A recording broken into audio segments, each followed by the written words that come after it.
Hi everybody, I'm Michelle and I'm so excited to work with you this semester. The picture that I chose for my postcard from home is a photograph of the Lone Cone, which is a mountain nearby Norwood, Colorado. I chose this because I grew up in Nucla, Colorado, which is about 30 minutes from Norwood, about an hour and 15 minutes from Telluride, about a little over 2 hours from here, north and west from Durango. Super small town, so a lot of the stuff that we did for fun was outside, and one of my favorite repeated childhood memories was going wood cutting on the Lone Cone, cutting wood for our fireplace for the winter time.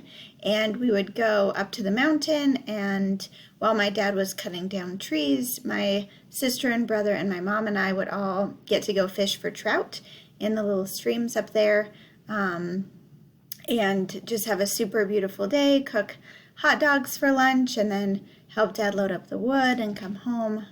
So a lot of my childhood memories are in this really special place, and certainly feels like part of my home where I am from. So happy to meet you, happy to get to work with you this semester.